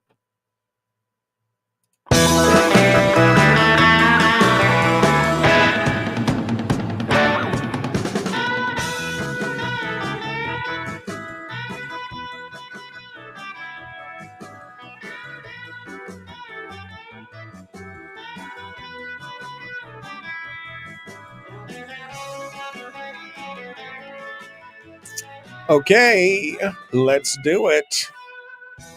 Chris Story, the man from Homer, comes on every week to talk with us about positivity and pottery and how not to become a nihilist. It's a big deal. He joins us this morning to talk about life coaching, betterment, all that kind of stuff. Today, we're talking about searching for that leader within. It's been a lifelong search for me, my friend. I'm having a hard time here. Maybe you could put me on the right path. I hope so. Yeah, I think so. But you were a leader. I know you say that a bit facetiously, I'm sure, because you are a leader. You come here 5 days a week to lead, and the best thing about a leader is the ability to listen and follow. You can't really be a leader if you don't have the ability to do those two things. And truly, I was thinking about this morning and just ruminating on this conversation, sort of visualizing how would this conversation go with Michael about encouraging you to find the leader that is within you, because it's there. Every single person has an opportunity to lead. Right. Led me to the question, well, what is leadership really? Well, it's what you do when nobody's looking. Stephen Covey said that leadership is a choice, not a position. We think about the leaders in a state, in a business organization, a company, a family, a community, as people that have been elected, people that are serving on behalf of all the rest of us, and we have to do what they say and we live with the rules they create. But the reality is, leadership is a choice. I agree with Stephen Covey on that. It's about, will you speak up? Will you speak your mind, and not barking orders necessarily? Sometimes you have to do that, but that's more about management. When you bifurcate between the two, look, management is about barking orders, task management, things like that. Leadership, it's about listening. It's about seeking to understand, then to be understood. And understanding management is not leadership. Speaking of Stephen Covey, it's been a Covey kind of morning, as I think, because he was such a master of leadership, and in a way that it could apply to your home with your family, it could apply to a $6 billion corporation or global leadership. And he talked about leadership in the way of, if I can remember the analogy he used specifically, he said, imagine you're in a jungle and you have managers ensuring that the people wielding the machetes, as we move forward through this jungle, management ensures that the machetes are sharp. The management ensures that they take breaks regularly and have water stations and sharpening stations for their machetes. And every now and then a regional manager will climb a tree and holler down to the rest, we're going the wrong direction. But he said a leader climbs a taller tree and hollers down, we're in the wrong jungle. So it isn't just about the direction. It isn't just about task management. Leadership is really seen from 30,000 feet. Where do you want to go? Where do you want your family to go? Where do you want your community to go? Do you want to leave it into the hands of just a handful of people that you elected 8 months ago and you're not really sure what they're doing or what they're up to, but I think they got our best interest at heart? A leader pays attention, listens, and once you fully understand what's happening, you speak up, and you're willing to use your voice, you're willing to use your influence after you understand what's happening. And you also, as a leader, understand what's at risk and what will happen if you don't speak up. Some people feel like they're not built to be leaders, though, Chris. I mean, maybe they're like, they don't want the responsibility, or they don't want that, maybe they're happy being followers. Is this advice for everyone, or is this leadership on a small scale or a big scale? What are we talking about? Yes, to all of that. Yes, not everybody wants to lead. Somebody just asked me the other day, he called me with a couple of concerns about a local organization and wanted me to know some things. And then he said, by the way, when are you going to run for office? I'm not going to. I don't. And I think that's the mistake that I want to dislodge from our minds. Some people want that. You'll notice that some people can't really live without a position. They don't find significance or meaning elsewhere in life, such that when they're no longer, say, the mayor of your small town, they've got to find themselves on a board seat somewhere. They've got to find themselves involved in some quote unquote leadership role, versus understanding you can lead where you are with what you've got. You've got agency. You do not need to be elected. You do not need to be selected or appointed. You can lead from where you are, so long as you understand that in finding that leader within, you're also willing to take on the responsibility or the mantle of what a leader takes, which is responsibility. You are responsible. Even if you do not pick up the mantle of leadership and say, that's for somebody else, you're personally responsible to live with the outcome of that choice, whether or not you like it. And so it's just we cannot any longer say, well, I don't know what they're going to do down there in Juneau. I don't know what they're doing back in D.C. I don't know what they're doing at City Hall. Did you hear what they did? As long as we think about it as them versus us, or there's a they, sort of this mystical they out there, we're moving the agency of control we have within us, or the locus of control, if that sounds better, to somewhere else. And we're obfuscating that personal responsibility, which I think we already have. Don't give in. Well, it's easier. It's easier, right? I mean, it's less scary. If I don't have to take responsibility for those things, then I'm not responsible if I fail or succeed. I mean, am I summating that up properly in a lot of ways? I could blame somebody else for failure if I don't take leadership of my own goals and destiny and everything else. I can always look back and say, well, the leaders weren't leading us in the right way. Yeah, I agree. And that's exactly right. And it can be scary, to your other point. It is scary to stand up and say something. I remember 22 years ago, I stood up in a meeting, very public meeting, and I know nothing. I wasn't elected. I barely had my real estate license, and I stood up in a very large meeting. A city councilman was there, and he was talking about transportation. And I said, well, with all due respect, isn't and I named a corner, which is, the infamous McDonald's corner in Homer, Alaska. If you were there, if you had ever gone through that intersection prior to the stoplight being installed, you knew that it was a gamble. It was like, you were just rolling the dice in Las Vegas, and everything you had was put on red. It's like, I hope I make it. I hope I live. And you would just go. And I said, what are we going to do about that intersection before somebody gets killed there? And he goes, that's a state road. I said, I don't care. It's in the middle of my town. It's in the middle of your town. Right. Shouldn't we do something about it? That's leadership. I'm not lauding myself as some sort of brave leader. I'm just suggesting that that's the kind of leadership I keep calling upon for our local leaders relative to speeds. Maybe you were in the wrong jungle, right? I mean, you're saying, hey, no, this jungle over here where this stoplight is where there's no stoplight and people are dying. Maybe we should fix that. Exactly. Yeah, Tulsi Gabbard gave an interview recently with Pat David, and it was fantastic. I don't know why I keep finding myself drawn to Democrats. It's bizarre. I've never voted for one, but Tulsi Gabbard, RFKJ, interesting interviews and interesting perspectives coming from those folks. Maybe it's just such a nice, refreshing retreat from socialism that we find coming out of the Democratic leadership lately. But to hear Tulsi say it, here's what she said. When she first ran for Congress, she was nervous. She was just tense. As you can imagine, you walk into a presser, you walk into a room full of potential donors or voters or the press, and she was nervous. What if I don't know the answer? What if I look stupid because I can't answer their questions, that I don't know everything? And she said it was almost debilitating, she said. And the real, almost like a switch, a flip switch. And my word, not hers. I think she had an epiphanal moment when she realized she was making it about herself. She said, as soon as I made it about those I sought to serve, everything changed. She said, I was no longer nervous. I realized I'm making this about me. And that's not what this is. This is about me standing up for the people of Hawaii or wherever, and she's a lieutenant colonel now. So, she's still in service of others. She put herself aside. And I think that is real leadership. That's understanding it's not about me. It's about the people I seek to serve. Suddenly the nervousness goes away. Suddenly your self-apprehension and, wow, who am I to lead? No, this isn't about me. This is about the small children that are going to get crushed if we don't do something about this intersection. This is about the leadership in Juneau going too far. This is about that guy with sustainable budgets pushing a flat tax one too many times. And I'm going to speak up and say something and say, hold on.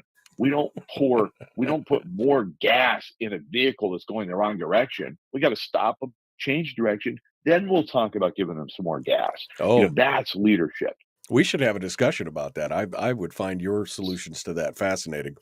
But that's no, I mean, I think you're right. And quite honestly, people like Tulsi, Brian in the chat room says I like Tulsi, and I do too. I think it harkens back to the days of the Blue Dog Democrats where you could actually have a conversation with them and they didn't want to kill you for disagreeing with them. I think that's the one thing she brings to the table.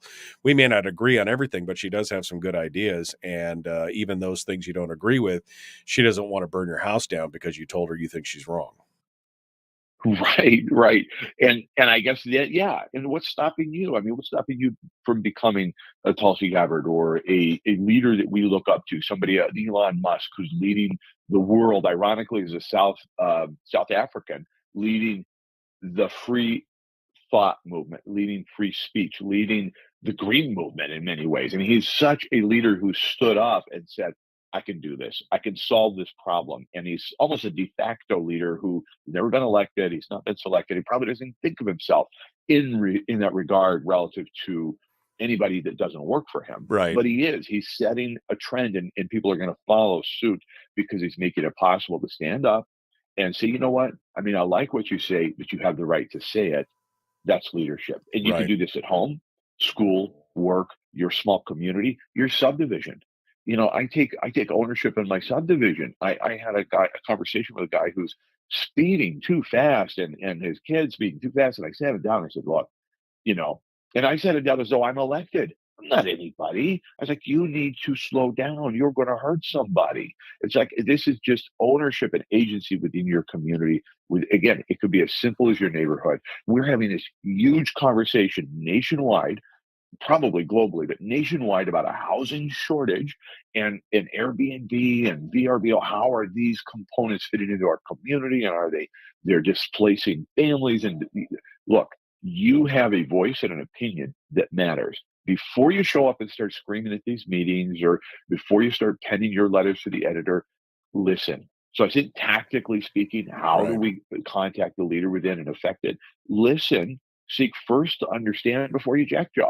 You may not even know what you're talking about. And I think you make a valid point with, for example, with Musk, and even with what you were talking about standing up in your first meeting, is that he's finding needs, right? He's finding needs. Oh, we need to bore a tunnel underneath to stop traffic congestion. So he built the boring company. Oh, we need to do the Hyperloop. So he built that and then turned it over to somebody. He's like, oh, we need green cars. So he did that. Oh, we need to go to space and reuse.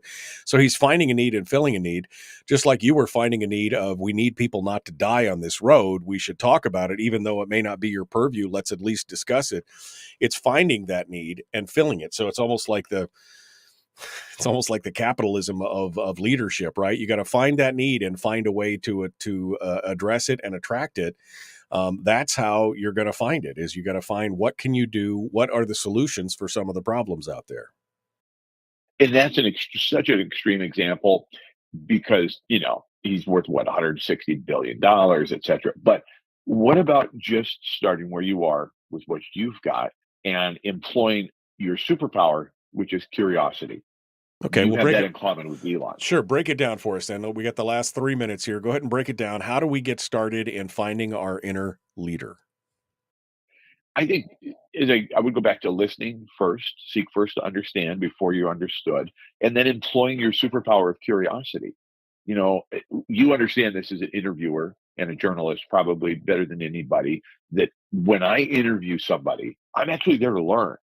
I can't wait to share a conversation I've had with somebody that I admire who's done something, but I first am there to learn and listen and almost follow that person in that conversation. But I employ that same curiosity in just everyday conversations. I love jumping into an Uber in Seattle and learning from the driver if I can understand him. You know what I mean? And that's not a pejorative. I'm just saying, if I will ask questions like, oh, how did you you got here from Senegal. Oh, wow. Do you have family here? And part of it, I'm a little bit Homeland Security. Yeah, it's partly where it's coming from. But I'm curious about people. And I think every conversation you have an opportunity to learn. And one reading assignment for anybody who's thinking, I don't know, this guy's so full of it. Leader, really me?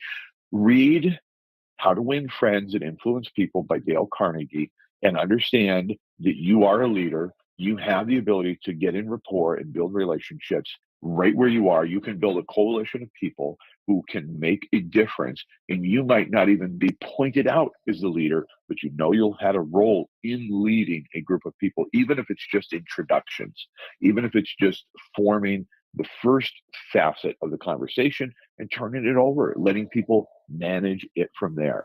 I despise meetings. I think meetings are places where ideas go to die. However, I understand to get things done, sometimes they have to take place.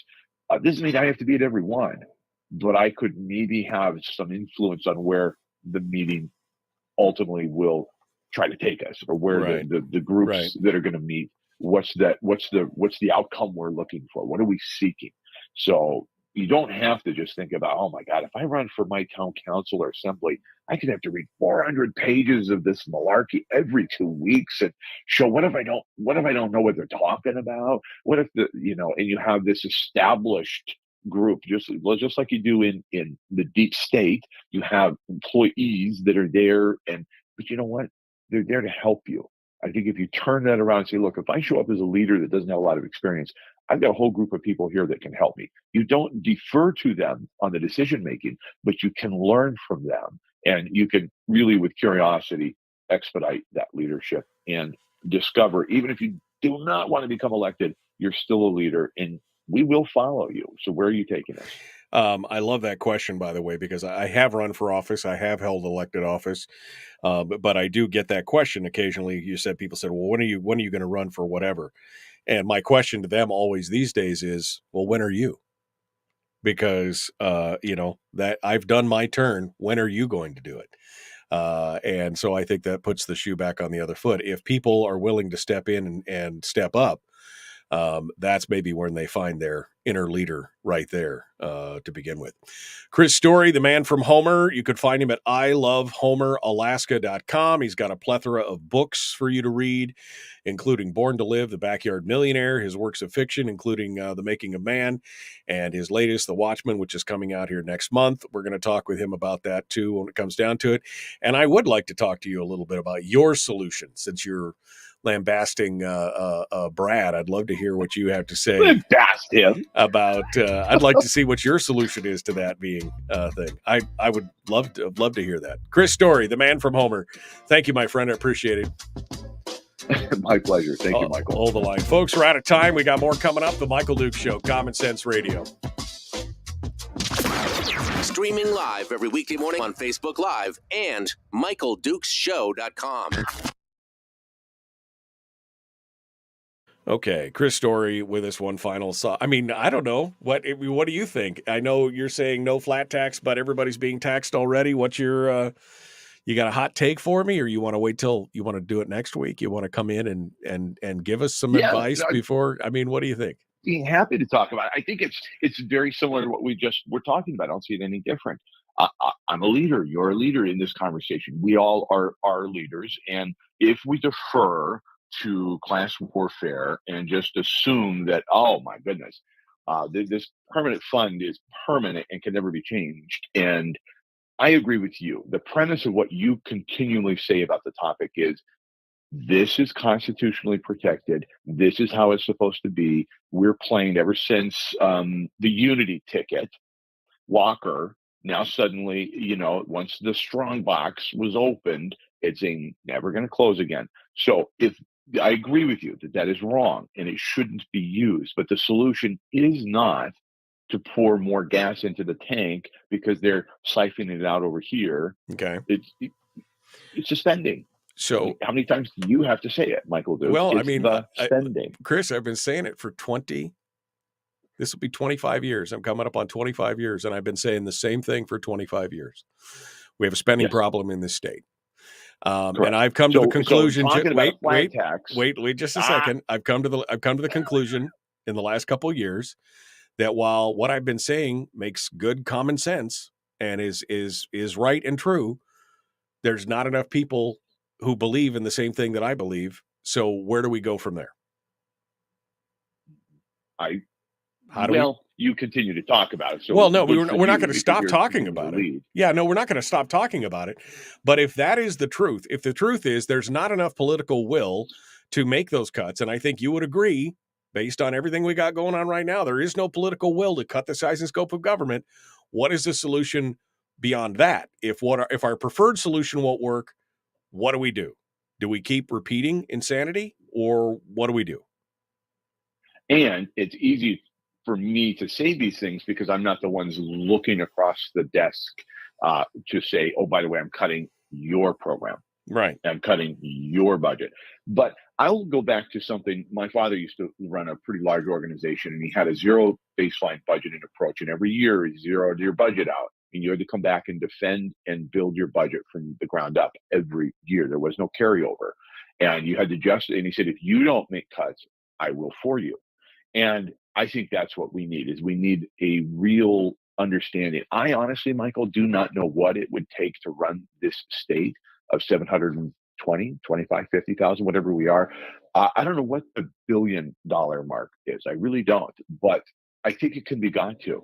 I think it could be understood. I think we can take a pretty hard look at what that would have to look like and then make a decision as a community, as a pretty small community, really. I mean, less than 1 million people. Surely we can fix this and say, okay, are we going to make a constitutional change to the dividend and just say the dividend's being zeroed out? But if we do that, we will not need to have a tax.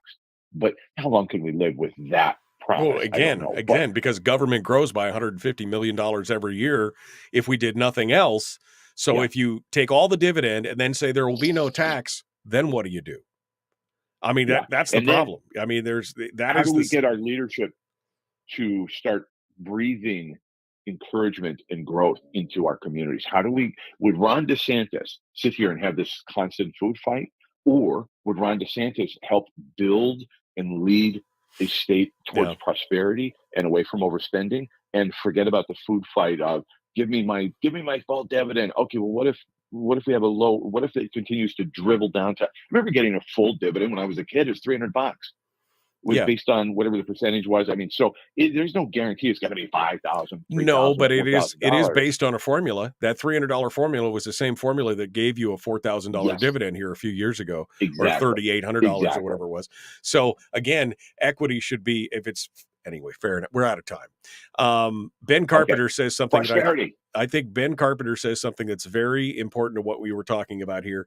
Being influential is leadership. Influence doesn't require positional leadership, meaning you can be a leader. You can be a leader anywhere. And I would agree with that. Being influential is leadership. So good run. Our next governor, Ben Carpenter. Well, that would be interesting, wouldn't it? All right. Chris Story. Thanks, brother. It's good to talk with you. And I appreciate you. And we'll talk to you soon. Okay. Keep getting better. All right. Thanks so much. I appreciate it. All right. Chris Story, the man from Homer.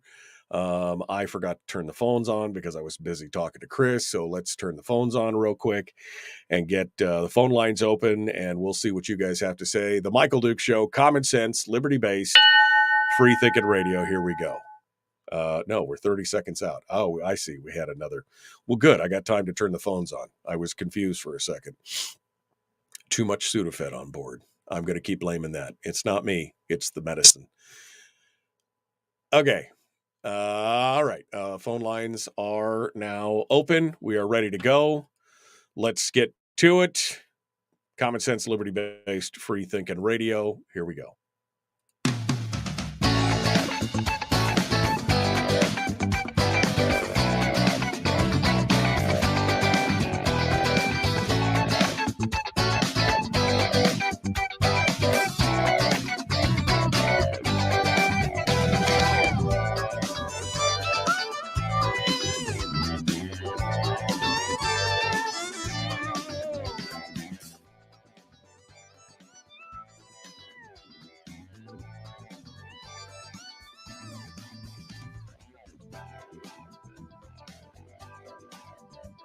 All right, welcome back to the program. Thanks for coming in and being part of it. It is the Tuesday edition of the Michael Dukes Show.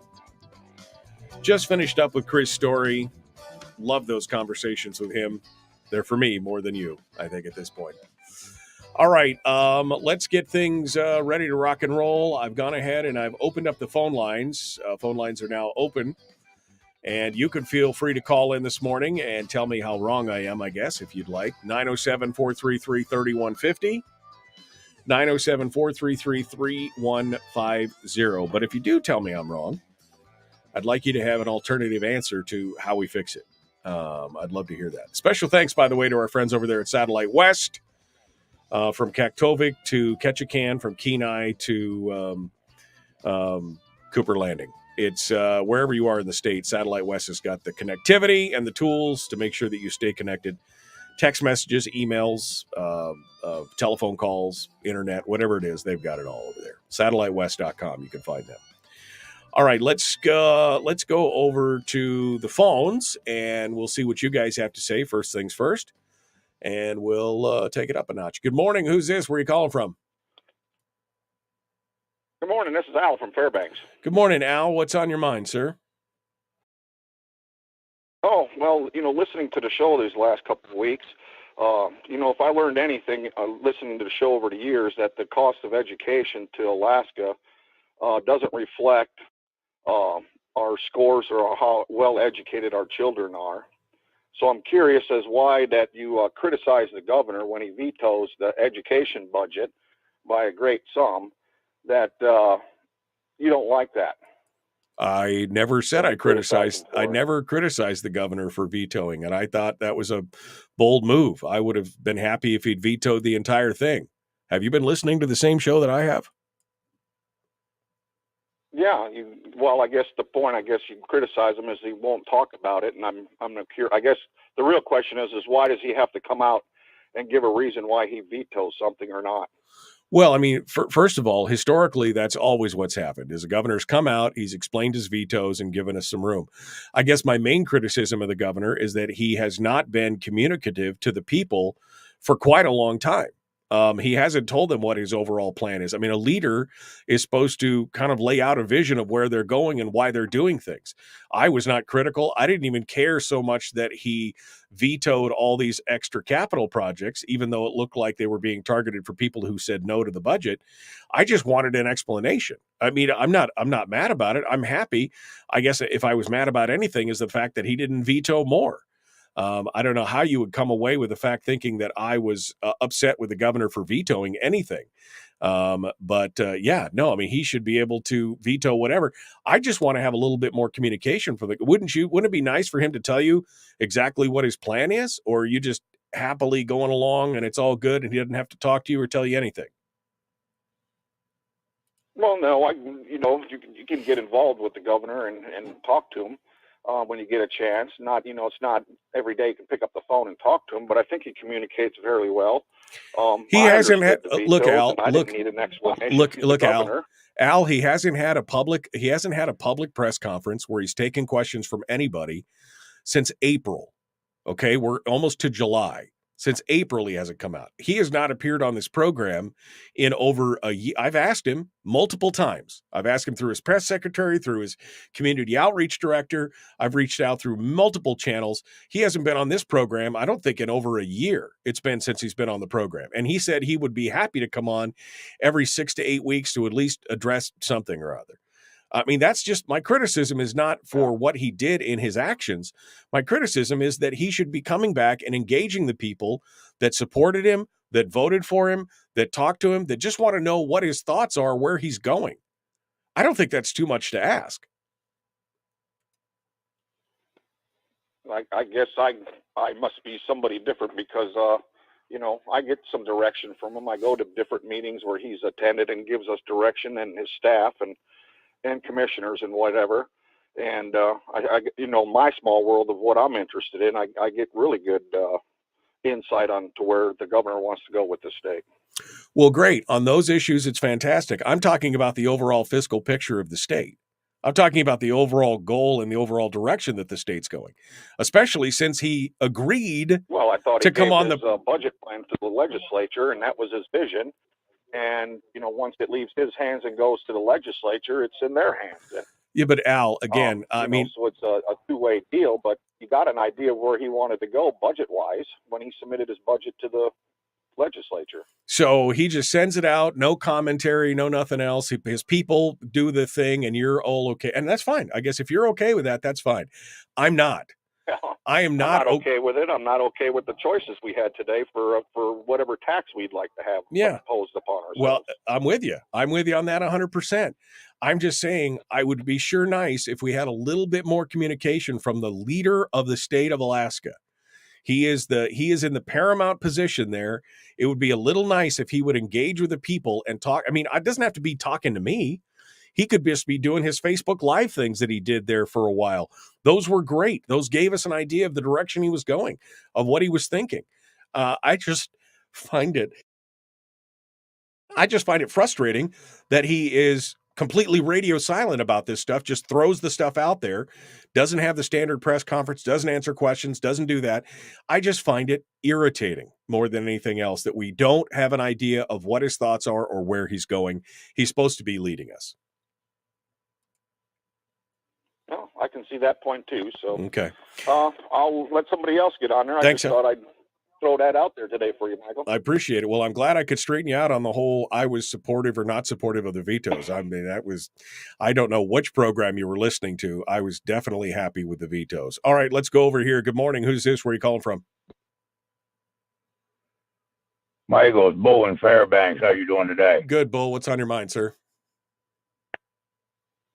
Off topic, just a quick note. The other day you had that fella from Chase Medical on. Yes. And I'm sure I'm not the only person out here that doesn't deal with the internet, listens on radio. When you have somebody like that, it'd be real nice if you got them to give out a phone number. You know what I mean? Right. Okay. Well, I'll do my best to get. I don't know if they do it over the telephone, but I'll do my best. Bull, thank you so much. I appreciate it. Let's go over here. Good morning. Who's this? Where are you calling from? Good morning, Michael. Good morning, Carlene. This is Carlene. How are you doing? What's on your mind? Quickly. Excellent. About Senator Dan Sullivan wanting to regulate big tech. I understand where that's coming from. There's a movie out right now, The Sound of Freedom, and yesterday, it's a true story, and the person that is the center of the story was on the Charlie Kirk show, and about 30% of all data is pornography, and America has quite a problem with that, apparently. There are 2 million children that are trafficked, that are sex slaves, that are documented, so I don't know how many more, but there's a bigger problem than that. And so I believe that Dan Sullivan is on the right track with this. Well, I don't think government's going to solve. Michael. Thank you, Carlene. I don't think government's going to solve many of those problems. They are inept as inept can be usually in those kind of situations. But I understand what you're saying. Thank you for your call. Folks, we're out of time. Tomorrow's another day. The Michael Dukes Show. Common Sense Radio.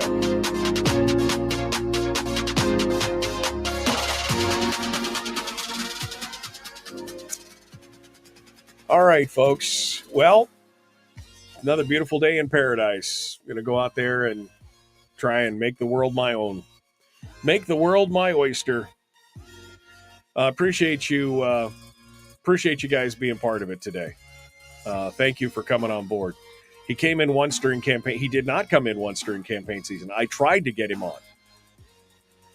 That's the whole time. It's just crazy. Anyway, I appreciate you guys. I'm going to probably try and go back through some of these comments while I'm waiting for the podcast to load because I missed a lot of these comments. So I apologize. We'll continue our discussions tomorrow. I'm going to go to work. See you guys. Be kind. Love one another. Live well. We'll see you tomorrow. Have a great day.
Goodbye.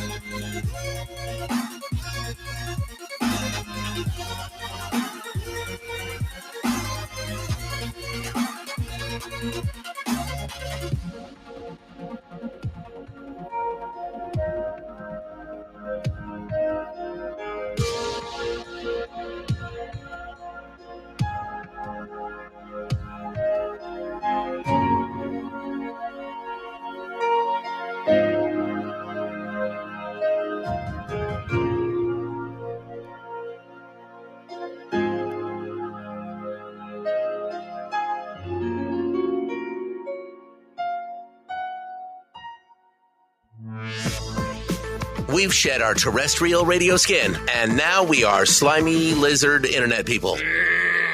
It's the Michael Dukes Show.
Well,